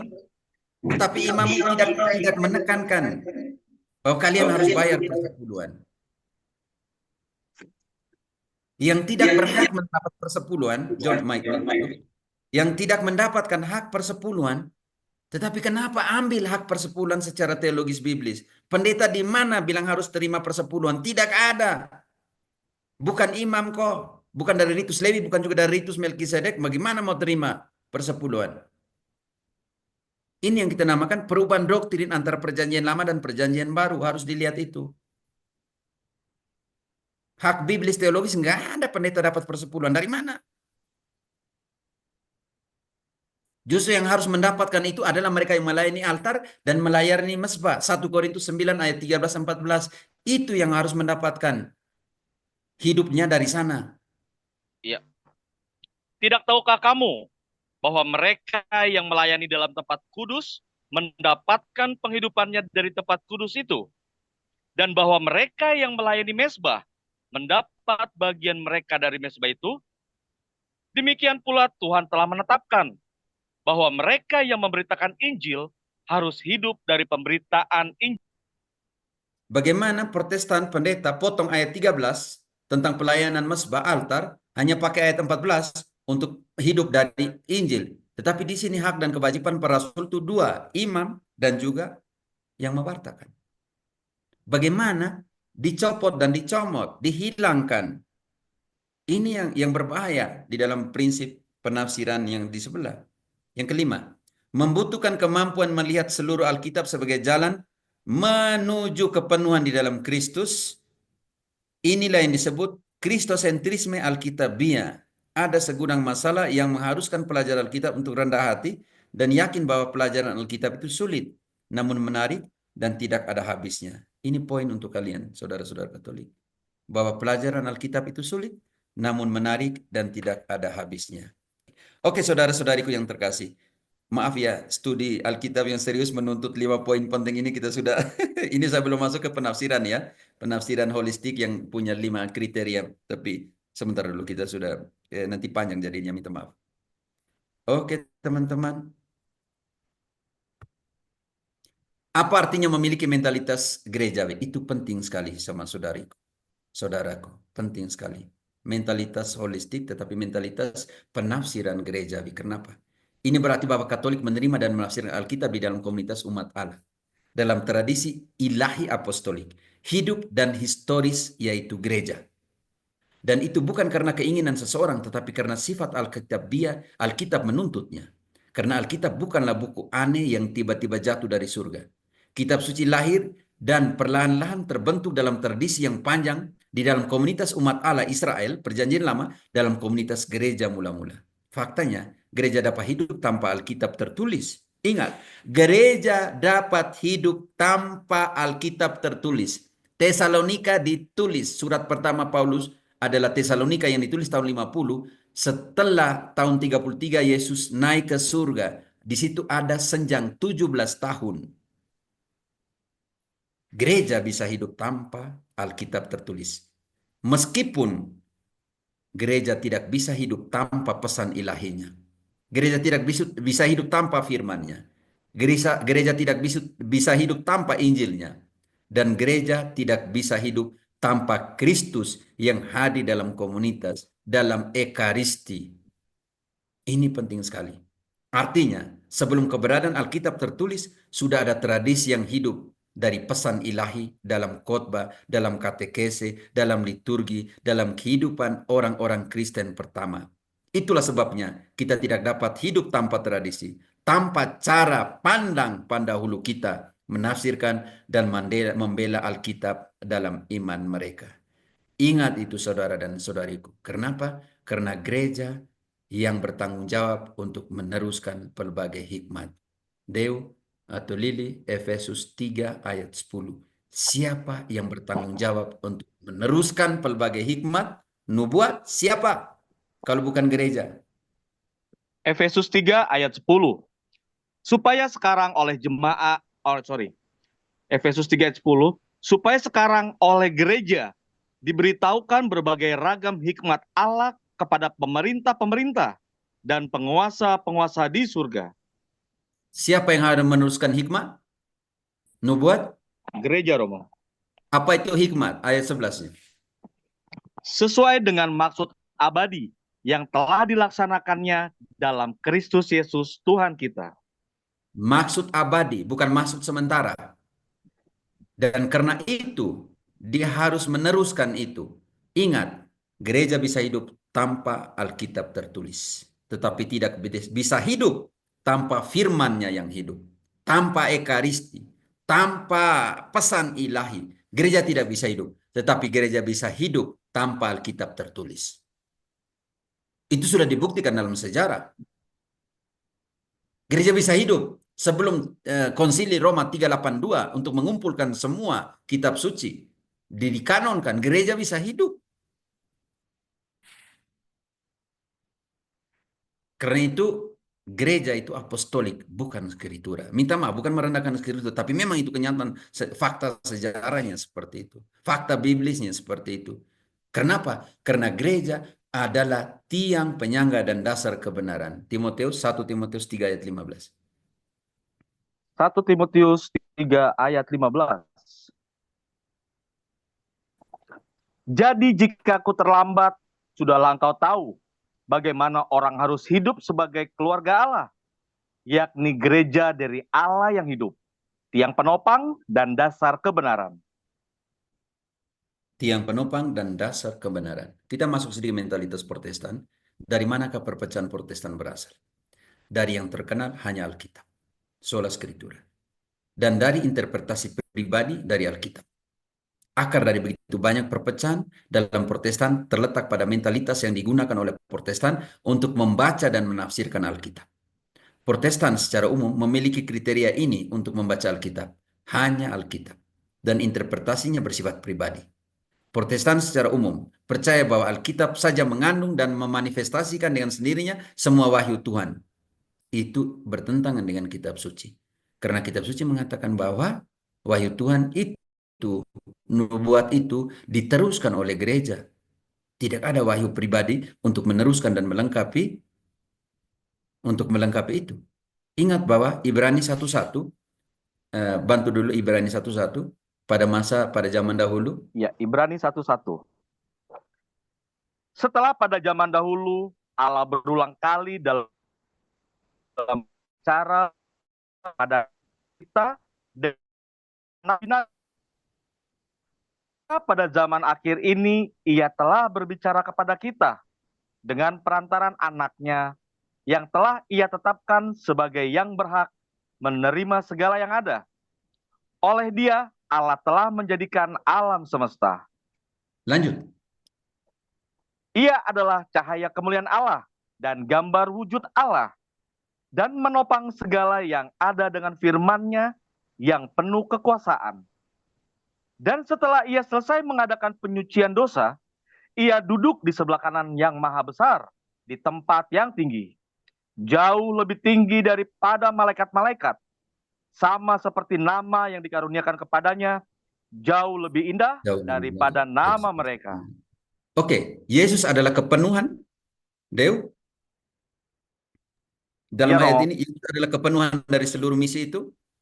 Iya. Cahaya kemuliaan Allah dan gambar wujud Allah. Kepenuhan Yesus itu apa? Sekarang kita harus tahu kalau Yesus adalah kepenuhan dari misteri Allah yang menjadi manusia untuk keselamatan kita. Sekarang kita harus tahu kalau begitu kepenuhan Yesus itu apa? Siapa yang menjadi kepenuhan Yesus? Saat Efesus 1 ayat 22-23. Dan segala sesuatu telah diletakkannya di bawah kaki Kristus. Dan dia telah diberikannya kepada gereja sebagai kepala dari segala yang ada. Gereja yang adalah tubuhnya, yaitu kepenuhan dia yang memenuhi semua dan segala sesuatu. Gereja adalah kepenuhan dari siapa? Dari dia, dari Yesus Kristus. Dari Kristus. Kalau ini adalah kepenuhan dari Kristus, bagaimana kita tidak ikut? Karena itu saudara-saudariku, Protestan bingung sendiri. Gereja mana yang menjadi kepenuhan dari Kristus dari 60.000 denominasi ini? Nanti sebentar Pak Tes nanti dia pengalamannya tadi malam itu sangat menarik. Bertahan sampai hampir jam 2 dengan dengan Pak Tesa, Ibu Madonna, Sofi, dengan 3 orang saja yang memberikan kesaksian hidup. Lihat ini saudara-saudariku. Gereja, Yesus adalah kepenuhan dari seluruh misteri Allah itu yang telah kita baca tadi dalam Ibrani. Dan Yesus memenuhi kepenuhannya di dalam gereja. Itu tidak membutuhkan tradisi gereja yang hidup, kata Protestan. Alkitab sebagai firman Tuhan dapat dipahami dengan sendirinya. Kesian. Iluminasi yang ditempatkan Roh Kudus di dalam hati masing-masing. Katanya, sudah cukup untuk menafsirkan firman Tuhan dengan benar. Jadi Protestan membuang tradisi gereja. Membuang sejarah Alkitab dan kompleksitas kemanusiaan, kultur, budaya, di mana para rasul dan penulis-menulisnya. Kesian sekali. Kehilangan sesuatu yang agung. Kitab suci saja bisa cukup. Konsepsi Alkitab yang berlebihan saja telah menyebabkan Protestantisme menyebarkan Alkitab dengan cara apapun. Dengan jutaan orang dalam edisi tanpa penjelasan yang membimbing. Menyerahkan interpretasi kepada selera pembaca. Dengan kriteria yang sama, Alkitab telah diterjemahkan dengan tergesa-gesa ke dalam budaya atau bahasa lain tanpa kontrol, menyebabkan banyak kesalahan dalam terjemahan. Memunculkan pelbagai denominasi baru dan beragam yang tak terhitung jumlahnya, sinkretis dan tidak dapat didefinisikan. Dikatakan bahwa lebih dari 60.000 denominasi. Di Kolombia lebih dari 11.000 atau 12.000 denominasi. Penafsiran bebas Alkitab dalam Protestantisme telah menciptakan pesta pora interpretatif. Banyak yang memahami inspirasi Alkitab secara verbal dan harafiah, jatuh ke dalam fundamentalisme Alkitabiah yang benar-benar ketinggalan zaman. Yang lain menilai Alkitab hanyalah buku manusiawi, pengkhotbah independen Protestan di jalan-jalan, dimanapun, di restoran, dan dimanapun telah bermunculan tanpa afiliasi gerejawi. Kita telah jatuh ke dalam biblisme dan biblisentrisme. Absolutisasi Alkitab. Hanya Alkitab, hanya Alkitab, hanya Alkitab. Dan bahkan dalam bibliolatria, penjembahan berhala terhadap Alkitab. Kesian. Kesian, makanya Protestan bawa Alkitab di bawah mereka punya ketek itu seperti itu.